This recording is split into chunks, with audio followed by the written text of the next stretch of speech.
जम्मू कश्मीर में कई जगहों पर इलीगल माइनिंग का बोलबाला है और लगातार इलीगल माइनिंग से लोग भी काफ़ी ज़्यादा परेशान हैं।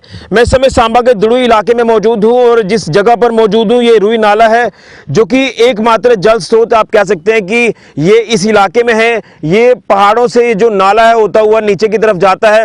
तमाम गाँव जो है इसी के ऊपर निर्भर है, क्योंकि यहाँ पानी की कोई कमी नहीं है। इस नाले की वजह से लोगों को पानी जो है मुहैया बड़ी आसानी से हो जाता है, जिन लोगों ने बोर अपने घरों पर करवाए हैं। लेकिन सुनने में आया है कि इसकी टेंडरिंग हो चुकी है। माइनिंग करने वाले जो ठेकेदार है वो इसका टेंडर कर ले चुके हैं और इतने करोड़ का ये टेंडर हुआ है। यानी आने वाले दिनों में ये जो एकमात्र जल स्रोत है ये भी खत्म हो जाएगा। यहां पर जब माइनिंग होगी धड़ल्ले से, और यहां पर बड़े बड़े गड्ढे दिखेंगे, जानवर यहां पर गिरते हुए नजर आएंगे, लोग भी आपको यहां पर बहते हुए नजर आएंगे। जब बरसात होगी तो इसका लेवल हमें दिखेगा नहीं, और उसी के साथ साथ यहां एग्रीकल्चर जमीनें जो है वो भी कुछ बह चुकी हैं और जो मात्र बची हुई हैं वो ये खत्म कर देंगे। जो बाहर से लोग आकर यहां पर टेंडर लेकर काम कर रहे हैं, यहां से रेत निकालेंगे और धड़ल्ले से बाहर बेचेंगे।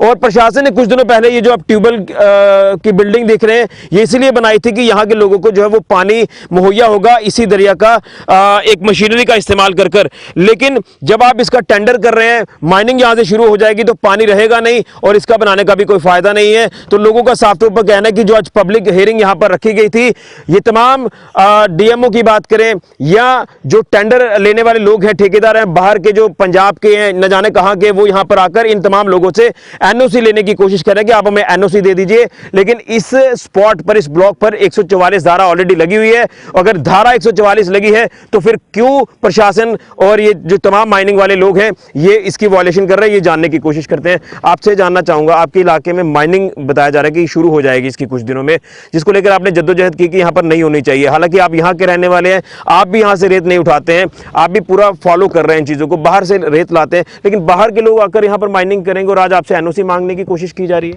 हाँ, डिपार्टमेंट की तरफ से एडीसी साहब, डीएमओ साहब और रीजनल पोल्यूशन कंट्रोल बोर्ड के वो ऑफिसर साहबान आए थे यहाँ से एनओसी लेने के लिए।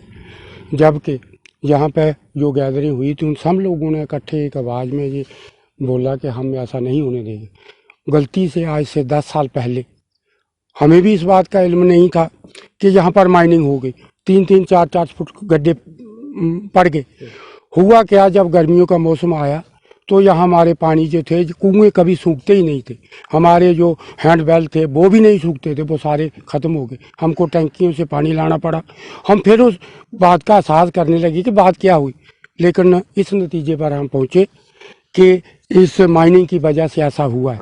उसके बाद हमने पूरे डिटर्मिनेशन के साथ, इरादे के साथ ये कर लिया कि हम इस नाले से दोबारा माइनिंग नहीं करने देंगे। 4-5 अटैम्प्ट्स जो हैं इस माइनिंग के बारे में यहाँ पर हुई, क्योंकि ये फ्रंटली एरिया है, पुल यहाँ है, मतलब ये प्लेन एरिया है, और जिसकी नज़र जो भी माइनिंग के ठेकेदार बन बैठते हैं उनकी नज़र यहाँ पर होती है, यहाँ पर ही रेत है, उनको खटकता है। बेर है जहाँ पर 144 भी लगी हुई है, और हम लोग जो हैं वो रेत बाहर से लाते हैं, और बाहर के लोग जो हैं वो यहाँ आकर रेता जो है वो उठाने की, उनका टेंडरिंग मतलब अपना लाभ लेने के लिए, और यहाँ पर हमारा जो है वो वही हाल हो जाएगा जो 7 साल पहले हुआ था। अब एनओसी आप नहीं देंगे ना? बिल्कुल नहीं देंगे। ये तो सारे लोगों ने इकट्ठे, हमारे पंचों, सरपंचों, बीडीसी चेयरमैन भी हमारे बीच थे, और हम सब लोगों ने ये फैसला किया एक आवाज़ में, हाथ उठाकर एडमिनिस्ट्रेशन को हमने आगाह कर दिया इसके बारे में। ठीक, तो आगे क्या कुछ फर्दर कोर्स ऑफ एक्शन आपकी तरफ से रहेगा? अब फर्दर कोर्स ऑफ एक्शन हमारा रहेगा, अगर वो फर्दर कोई एक्शन लेते हैं इसके लिए कि दोबारा फोर्सिबली उठाया जाएगा, तो हम यहाँ साब लोड से लेकर अप टू चीला डंका हमारी 4 पंचायतें हैं, और तकरीबन यहाँ पर 10-20 हज़ार की पॉपुलेशन है। सब लोगों को हम जागरूक करेंगे, सब इकट्ठे होकर इस रुई नाले में आ जाएंगे।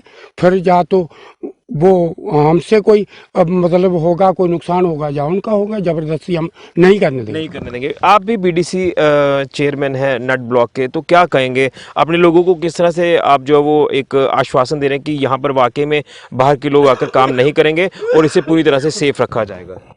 देखिए ऋषि जी, ये जो आज यहाँ प्रोग्राम रखा था इन्होंने पब्लिक हायरिंग का, इसमें हमने देखा कि लोग इसके बिल्कुल ख़िलाफ़ हैं। लोग ख़िलाफ़ हैं, सरपंच ख़िलाफ़ हैं, मैं बीडीसी ख़िलाफ़ हूँ, हम बिल्कुल ख़िलाफ़ हैं इसके, क्योंकि हम ये जो माइनिंग करने जा रहे हैं, ये टेंडर लगा रहे हैं, टेंडर लगा दिया, अभी ये लोगों की राय लेने आ रहे हैं कि आपकी क्या राय है, कितने हमारे हक में है, कितने नहीं। लेकिन जहां 101% लोग इनके खिलाफ हैं, कोई भी नहीं चाहता कि जहां टेंडर हो। उसकी मेन वजह ये है कि हमारा वाटर लेवल नीचे चला जाएगा, क्योंकि 7-8 साल पहले ये हुआ था तो हमारा वाटर लेवल नीचे चला गया था, हमारे कुएँ नल सब सूख गए थे। तो हम भी नहीं चाहते कि ऐसा हो, और हमारे लोग भी नहीं चाहते, तो फिर ज़बरदस्ती क्यों थोप रहे हैं? सरकार ऐसा क्यों कर रही है जो लोगों के हित के लिए नहीं है? लोग नहीं चाहते हैं तो क्यों करना है? दूसरा, ऋषि जी, हम बाहर गए थे, बाहरली स्टेटों में, अभी हैदराबाद से आए हैं। वहाँ हमने देखा कि वहाँ के जो मतलब पंचायती राज चल रहा है, वहाँ क्या है कि जो छोटे जैसे खड्ड नाले जो आते हैं उस जिस पंचायत में आते हैं, अगर वहाँ करनी है मतलब उसका कुछ लेना है चार्जेस, तो वो उसी पंचायत के फंड में जाता है और उसी पंचायत की डेवलपमेंट करते हैं उससे। ये हमारे एक्ट में भी लिखा है और हमें ये पढ़ाया भी जा रहा है। तो फिर बार बार माइनिंग माफिया पंजाब से आ जाते हैं, ये कौन सा तरीका है? इसके हमें बिल्कुल समझ नहीं है कि ये क्यों हो रहा है, और हम नहीं चाहते और होने भी नहीं देंगे, चाहे जो मर्जी कर लेंगे, ये हम नहीं होने देंगे। दूसरा नंबर, ये कोई मतलब हमारे लिए ये सोने के बराबर है, क्योंकि ये हमारे घर हैं, ये सामने रविदास मंदिर है, ये जितने भी घर हैं, ये ऐसा हो जाएगा ऋषि जी जैसे हमारा बलोल नाला है ना परमंडल मोड़ में, आपने देखा क्या बन गया उसका। तो हम नहीं चाहते हमारा भी जैसा बन जाए। हमारे कंडी इलाके के लोग हैं जहाँ पानी का कोई सोर्स नहीं है, कोई नहर नहीं है, कोई कुछ नहीं है। जो हमारा फसल पेड़ पौधे जो भी है ये रेते की वजह से है। अब आप इसकी एनओसी नहीं देंगे? बिल्कुल नहीं देंगे, बिल्कुल। तो यहाँ के लोगों का साफ तौर पर कहना है कि जो भी ठेकेदार जो पंजाब से आकर यहाँ पर काम कर रहे हैं, इसका टेंडर कर चुके हैं, उनको हम एनओसी नहीं देंगे। हालांकि उनकी तरफ से कोशिश की गई है कि लोगों को मनाया जाए, लेकिन लोग साफ तौर पर कह रहे हैं कि हम एनओसी नहीं देंगे, हमारा यही एकमात्र पानी का साधन है। अगर यही चला जाएगा, जो पहले हमने क्राइसिस फेस किया पानी को लेकर, वो दोबारा से हम फेस करेंगे। यहाँ कैजुअलिटीज होंगी, यहाँ बड़े बड़े गड्ढे होंगे, हालत पूरी तरह से जो है वो बद से बदतर हो जाएगी। इसलिए लोगों का साफ तौर पर कहना है कि प्रशासन ने जिस तरह से धारा 144 इस ब्लॉक पर लगाई थी, तो फिर क्यों इसकी वायलेशन की जा रही है? धारा 144 लगाने के बाद जब हम यहाँ के रहने वाले ही बाहर से रेत ला रहे हैं काम करवाने के लिए कंस्ट्रक्शन वर्क का, तो बाहर के लोग यहाँ आकर रेत उठाएंगे, ये कतई भी बर्दाश्त नहीं किया जाएगा। इससे कहीं ना कहीं ये काफी ज्यादा गांव जो है ये इफेक्टेड होंगे। इसलिए हम एनओसी नहीं देंगे और इसके साथ कोई छेड़छाड़ भी नहीं होनी चाहिए। जो बाहर पंजाब के लोग यहां पर आकर टेंडर ले चुके हैं, इसके ऊपर काम करेंगे। अब देखना यह है कि प्रशासन किस तरह से लोगों के साथ खड़ा रहता है। फिलहाल के लिए कैमरामैन राहुल के साथ ऋषि खजुरिया, जिगर 24/7 न्यूज़। ये हमने जैकलाई यहाँ जो इनका यूनिट है रंगरेत में एक कोलैबोरेटिव एफॉरेस्टेशन ड्राइव हमने ऑर्गेनाइज किया आज यहाँ श्रीनगर के अंदर, जिसमें आर्मी के जवान थे, एक्स सर्विसमैन थे, पंचायती राज इंस्टीट्यूशंस के हमारे जितने भी रिप्रेजेंटेटिव डीडीसी, बीडीसी और पंचेस सरपंचेस थे। हमारे साथ ये एनजीओ जो national society for protection of forest and wetlands headed by Nazir sahab, इनका भी एक पार्टिसिपेशन था। और स्कूल 2-3 स्कूल्स के बच्चे और टीचर्स। तो आपने देखा होगा हमने यहाँ प्लांटेशन किया आज कैंपस के अंदर, कोई 5,000 के करीब प्लांट्स यहाँ लगाए गए। इस तरीके के ड्राइव्स हम लोग अभी सर्दियों में, आप जानते हैं कि पूरे कश्मीर वैली में हमने प्लांटेशंस का इस समय मौसम है और हर साल ये ड्राइव होता है, लेकिन इस साल हमने इसमें तब्दीली थोड़ी सी ये की है कि जो यहाँ चिले कलां का एक स्पेल रहता है 40 डेज़ का, उसमें बहुत सर्दी होती है, सारी एक्टिविटीज़ अफेक्ट होती हैं। उससे पहले हम ज़्यादा से ज़्यादा प्लांटेशंस इस साल ऑर्गेनाइज कर रहे हैं और हमारा लगभग 15 लाख का टारगेट कश्मीर वैली के अंदर है और पूरा जम्मू कश्मीर में कोई 35 लाख हम प्लांटेशन करने जा रहे हैं। इसके साथ साथ कोई 5 लाख के लगभग हम लोगों को पेड़ देंगे एग्रो फॉरेस्ट्री और फार्म फॉरेस्ट्री के अंदर। उसका एक बहुत महत्वपूर्ण रोल है एग्रो फॉरेस्ट्री का कश्मीर वैली में। ख़ास तौर से लोग अपनी ज़मीनों पर पॉपुलर लगाते हैं, विलो लगाते हैं, जो अल्टीमेटली उनको आमदन देता है और हमारी जो वुड वेस्ट इंडस्ट्री है उसके लिए एक sustained source of raw material भी है। तो ये हमारी कोशिश है इस साल की प्लांटेशन भी की जाए। और एक और हमारा महत्वपूर्ण कंपोनेंट जो हमने जोड़ा है, सरकार की भी मंशा है कि फाडर प्रोडक्शन हम बढ़ाएं ताकि लोगों को उसका फ़ायदा हो। 2020 की जो नेशनल लाइव स्टॉक सेंसस हुआ है उसमें ये बताया गया कि जम्मू कश्मीर में 50% फाडर की कमी है और फाडर आप जानते हैं लाइव स्टॉक शीप गोट हमारी विलेज इकॉनमी का एक बहुत बड़ा हिस्सा है। इसको हम स्ट्रेंथन करना चाहते हैं, फाडर की अवेलेबिलिटी और लगभग 10 लाख के करीब फाडर यील्डिंग प्लांट्स और ग्रासेस। परसों हमने पटन बारामूला के पास एक ऐसा ही सिल्वी पास्चर यूनिट इस्टेब्लिश किया। वो बड़ा इनोवेटिव यूनिट था जिसमें नेशनल फाडर रिसर्च इंस्टीट्यूट झांसी की तरफ से हमें कुछ खास पैलेटेबल ग्रासेस प्रोवाइड किए गए हैं। ये सारे ग्रासेस और लीफ फाडर, तो इस तरीके के सारे यूनिट्स हम लगाएंगे ताकि फूड सिक्योरिटी और न्यूट्रिशनल सिक्योरिटी जो हमारा एक और बहुत बड़ा रोल है इस समय, तो उसमें भी हम लोग कंट्रीब्यूट कर पाएँ। हम नज़ीर बेनज़ीर है, मैं chairman national society for protection of water resources, wetlands and forest से हूँ। आज की जो यहाँ फंक्शन होने जा रही है ये रिलेटेड है ग्रीन जे की ड्राइव जो इस साल हमने करनी है, जिसका बाज़ाब्ता तौर पर इब्तिदा ऑनरेबल गवर्नर साहब ने किया है। इस साल का टारगेट जो है वो 1.30 लाख ट्रीज हमने लगाने हैं। ये सिर्फ हमने उन जगहों पर लगाने हैं जो डिग्रेडेड फॉरेस्ट लैंड है, ओपन लैंड है, वेस्ट लैंड है या कम्युनिटी लैंड है, वहाँ पर प्लांट्स लगाने का प्रोग्राम है। क्योंकि रियासती जम्मू व कश्मीर यूटी जो है, रियासत यूटी जो है, वहाँ हमने प्लांट्स लगाने की अशद ज़रूरत है। इस साल जो प्रोग्राम, जो टारगेट हमें दिया गया है, ये फैसला लिया गया है कि इसमें बाज़ाब्ता तौर पर military, paramilitary, army force, civil societies और लोकेलिटी में जितनी भी सिविल जो रिस्पॉन्सिबल शहरी रहते हैं, हमने उन्हें इन्वॉल्व करना है।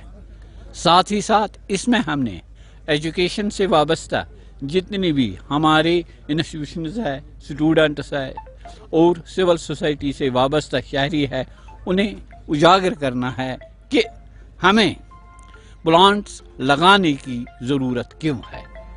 और हमने जो हमारा एरिया इस वक्त डिग्रेडेड है या ओपन है, उनमें प्लांट्स होने की क्यों ज़रूरत है। क्योंकि वक्त की अहम तरीन ज़रूरत है कि हमें ये प्लांट्स जो हम लगाने जा रहे हैं, हमारे आबी वसाइल, वेटलैंड्स तब होंगे जब ये फॉरेस्ट होंगे। पोल्यूशन के बारे में आज हम बोलना चाहते हैं पेड़ के बारे में। पेड़ हमारे लिए बहुत ज़रूरी है। अगर पेड़ ना हो तो हम भी ना होएंगे। पेड़ लगाना हर किसी को चाहिए, हमें भी चाहिए। पेड़ हमें ऑक्सीजन देता है और इससे हमें फ़ायदा भी मिलता है। मोजिम सर, हम यहाँ पे पेड़ लगा रहे हैं। ये पेड़ हमारे लिए अच्छा है, हमारे फ्यूचर के लिए अच्छा है। ये एनवायरनमेंट ठीक रखते हैं, पोल्यूशन से हमें बचाते हैं और हमें ऑक्सीजन देते हैं। तो पेड़ लगाने चाहिए, तो इसलिए हम यहाँ पे आए हैं। आज हम पेड़ लगा रहे हैं। मोहम्मद उमर है, मैं क्लास 8th में पढ़ता हूँ। मैं बीकन स्कूल से आया हूँ। जैसा कि आप जानते हैं, हम यहाँ प्लांटिंग कंपटीशन के लिए आए हैं।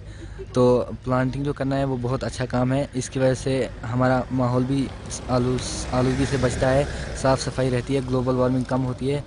हमें आगे भी प्लांटेशन करते रहने चाहिए। और यहाँ पर आकर हमें बहुत खुशी हो रही है कि यहाँ पे आर्मी की वजह से जैकलाई में जो कंपटीशन हो रहा है, इसकी वजह से हम बहुत खुशी है और इनका शुक्रिया अदा करते हैं। डिपार्टमेंट ऑफ सोशल फॉरेस्ट्री की तरफ से जो कि यहाँ पर कंटोनमेंट, यहाँ पर जो है जैकलाई, यहाँ पर जो है सोशल फॉरेस्ट्री का एक मेगा कैंप प्लांटेशन का यहाँ पर ड्राइव आज शुरू की, जहाँ पर मुख्तलिफ स्कूलों ने इसमें हिस्सा लिया। और यहाँ पर जो मेहमान खुसूसी थे, चीफ कंजर्वेटर जो सोशल फॉरेस्ट्री के थे, उन्होंने यहाँ पर खिताब किया। उनका यही कहना था कि जो आने वाली पौध है वो इसी फॉरेस्ट से मुनसर है। और अगर हम देखें ग्लोबल वार्मिंग्स भी हैं, और अगर इसमें हम ये भी देखें कि जो कि क्लाइमेट चेंजेस हो रही हैं, पोल्यूशंस हो रहा है, ये माहौलियत को साफ़ रखने के लिए एक वाहिद ज़रिया है कि हम सिर्फ दरख्त लगाएं, प्लांटेशन करें, जगह जगह जो भी खुली लैंड है उसमें हम प्लांट्स लगाएं, ताकि जो कि आने वाली जनरेशन के लिए एक अच्छा इक़्तिदाम हो, और जहाँ पर जो है पोल्यूशन फ्री और एक अच्छा माहौल यहाँ पर क्रिएट किया जाए जम्मू कश्मीर में। JK 24/7 के लिए मैं ज़हूर हुसैन। आवाज दो। सफाई कर्मचारी यूनियन जिंदाबाद जिंदाबाद जिंदाबाद। सफाई कर्मचारी। वरना अगर ये ऐसा ही मसला रहा, कंटिन्यू रहा, तो बीमारियां फैलने का खतरा है, क्योंकि ये छोटा सा मसला है। इनको परमानेंट करने की या इनको कोई इंसेंटिव देने की बात है, कोई बड़ा मसला नहीं है। मैं अपने चिनाब सिटीजन की फोरम से पूरी डोडा की आवाम से गवर्नर साहब से अपील करता हूं कि इनका मसला सीरियसली लिया जाए, क्योंकि हम सभी लोग इन्वॉल्व हैं इसमें। अगर सफाई नहीं होगी, शहर नहीं दिखेगा, और ये स्वच्छ भारत अभियान मोदी जी का, ये सब फेल हो जाएगा। इन्हीं की वजह से, इन्हीं की मदद से ये चलता है स्वच्छ भारत अभियान। इनके बगैर चल नहीं सकता है। गलियां कूचे सभी चीज़ें सुबह ही ये साफ करते हैं, फिर हम लोग चल पाते हैं सड़कों पर। मेरी दोबारा एलजी साहब से अपील है कि इनके मसले को सीरियसली लिया जाए और इनको जो करना परमानेंट किया जाए। मतलब थोड़े थोड़े वक्फे से 20 साल से ये काम कर रहे हैं, 22 साल से काम कर रहे हैं, इसका अभी तक किसी ने नहीं सोचा। मुझे उम्मीद है कि गवर्नमेंट साहब इसे सीरियसली लेंगे और इनका मसला हल करेंगे। ये हमारा ही मसला है, समाज का मसला है, ये खाली इन्हीं का मसला नहीं है। जी, डॉक्टर बशारत फरीदी, मैं चिनाब सिटीजन फोरम के साथ मुंसलिक हूँ, और आज हमारा यहाँ पर ये अमीन साहब भी आए हैं, पंडित जी भी आए हैं। तो प्रेसिडेंट तो अभी आपने सुन रहे थे हमारे प्रेसिडेंट का। हमारा आने का मतलब सिर्फ ये था कि हमने इनके साथ यूनिटी दिखानी थी। हम इनके साथ खड़े हैं, जहाँ इनको हमारी ज़रूरत लगी हम इनके साथ लड़ने के लिए तैयार हैं, लेकिन इनको अपना हक मिलना चाहिए। ये कोई ऐसी चीज़ नहीं मांग रहे हैं, अपने हक के लिए लड़ रहे हैं, और हमारा चिनाब सिटीजन फोरम बराबर इनके साथ खड़ा है। जिस तरह से हम शहर की हालत देख रहे हैं, शहर की हालत बहुत ख़राब है, गंदगी फैली हुई है, क्या करेंगे बेचारे ये। इनको बाकी सारे काम चलते हैं, लेकिन इन लोगों के साथ बड़ा नाइंसाफ़ी हो रही है। और सबसे ज़्यादा काम अगर मुलाजिम कैटेगरी, हम खुद मुलाजिम रहे हैं, लेकिन ये जितना काम करते हैं इतना कोई नहीं करता है काम। तो लेकिन इनको अपना जस्टिफिकेशन नहीं मिलती, इनको अपना हक नहीं मिल रहा है। तो हम डीसी साहब से भी, और जो भी इसमें मतलब कर सकते हैं कुछ, हमारी अपील उनसे रहेगी कि इनको अपना हक जल्द से जल्द मिलना चाहिए, इनके साथ इंसाफ होना चाहिए। नाम सजाद अहमद है, मैं जम्मू पुराना वाइस चेयरमैन हूँ। ये हमारे पास चिनाब सिटीज़न फर्म हमारे पास आई हुई थी यहाँ पे, उनने हमारा साथ दिया है। उनने गवर्नमेंट इंतज़ामिया से अपील की है कि इनकी जो मुतालबे हैं जल्द से जल्द पूरा किया जाए। और साथ में जो यहाँ आज 5-6 दिन से सफाई नहीं हुई है, हम कामचोर हड़ताल पे हैं, तो शहर की भी हालत बहुत ख़राब है। उसमें भी उन्होंने गुजारिश की है कि जल्द से जल्द इनका मसला हल करें, नहीं तो बीमारी फैलने का बहुत खतरा है। सबसे पहले मेरा नाम इरशाद अहमद है, मैं डिस्ट्रिक्ट प्रेसिडेंट सफाई कर्मचारियों का डोडा। तो आज जो हमारे पास ये फर्म वाले के लोग आए थे और पूरे शहरदार आए थे कि आप गवर्नर साहब से उन्होंने अपील की कि इनका जो भी मसला है वो जल्द से जल्द हल किया जाए। और पूरे शहर में इतनी गंदगी फैली है कि बीमारी फैलने का खतरा है। और उन्होंने ये भी बताया कि अगर आपका मसला जो जल्द से जल्द हल नहीं होगा तो पूरा शहर आपके साथ है, तो ये बहुत बड़ा आंदोलन उठेगा बाद में। तो गवर्नर साहब से हमारी तरफ से भी ये अपील है कि जल्द से जल्द हमारा मसला हल किया जाए, क्योंकि बीमारी फैलने का खतरा है कि पूरे शहरदार खतरे में आ सकते हैं, बीमारी के खतरे में आ सकते हैं। गवर्नर साहब बिल्कुल, आज अगर टाउन पुलवामा की बात करें, जो बिल्कुल 6 दिन का प्रोग्राम इन्होंने रखा है, माई टाउन माई प्राइड का प्रोग्राम इन्होंने रखा है, जिसमें आज यहाँ पे मेहमान खुसूसी के तौर पे जो आज विजिटिंग अफसर आए थे, बिल्कुल श्री मुख्तार अहमद बजाज जो CSS जो प्लानिंग के हैं, वो आज यहाँ पे विजिट करने के लिए आए थे। उसी हवाले से अगर बात करें तो डिस्ट्रिक्ट एडमिनिस्ट्रेशन उनके साथ थी, उसी हवाले से आज बात करेंगे। बिल्कुल बिलाल अहमद राथिब जो हमारे पास इस टाइम हमारे आपको रूबरू कराते हैं, उनसे बात करते हैं। जो बिलाल साहब आज विजिटिंग अफसर आए, उन्होंने आपसे मीटिंग भी की, उन्होंने बहुत सारी चीज़ें भी आपको बताई, उस हवाले से बताइए क्या बताया। जी, आज यहाँ पे आए थे मिस्टर बजाज, जो कि हमारे CSSPV एंड DM के जॉइंट डायरेक्टर हैं। उन्होंने हमारे यहाँ ट्रेडर्स फेडरेशन से बात की, उन्होंने हमारे यहाँ औकाफ प्रेसिडेंट से बात की, हमारे यहाँ लोकल से बात की और काउंसलर से भी बात की। हमने जो ग्रीवेंस उसके सामने रखी, तो उन्होंने एश्योर किया कि हम इन ग्रीवेंस को आगे जाके रिजल्ट कर लेंगे। तो सबसे बड़ी बात ये यहाँ पे ये भी बनती है कि जो आज यहाँ पे विजिटिंग अफसर आते हैं और वो देखते हैं, और बिल्कुल अगर यहाँ पे लोगों को लाभ भी उठाना पड़ता है, कितने लोग आए होंगे सुबह से जहाँ पे जिन्होंने यहाँ पे इस चीज़ का लाभ उठाया? जी, मैं आपको बताना चाहूँगा यहाँ पे तकरीबन हर एक डिपार्टमेंट का एक स्टॉल लगा हुआ है, तो इनकी अटेंडेंस जो है हम यहीं से दे रहे हैं। तो हर एक स्टॉल पे जो है तकरीबन 20-25 लोग जो है वो ज़ैनियाब होते हैं सेंटर स्पॉन्सर्ड स्कीम्स को लेके। यहाँ माई टाउन माई प्राइड में जितने सारे प्रोग्राम्स हैं उसको लेके, जितने सारे हमारे यहाँ सेंटर स्पॉन्सर्ड स्कीम्स हैं उनको लेके वो ज़ैनियाब हो रहे हैं कि यहाँ पे क्या चल रहा है और क्या नहीं चल रहा है। तो मेरे ख्याल से लोगों का जो ये मजमा यहाँ पे आ रहा है, तो ये एक अच्छी कोशिश है डिस्ट्रिक्ट एडमिनिस्ट्रेशन की, गवर्नर इंतज़ामिया की, कि लोगों को एडमिनिस्ट्रेशन के साथ जोड़ने की एक अच्छी कोशिश है और लोग इससे फ़ायदे भी उठा रहे हैं, क्योंकि बहुत सारी सेंटर स्पॉन्सर्ड स्कीम्स ऐसी है जिनके बारे में लोग को पता नहीं था। ये एक बहुत बड़ा प्लेटफॉर्म है जिससे लोग अवेयर भी होते हैं रिगार्डिंग सेंटर स्पॉन्सर्ड स्कीम्स।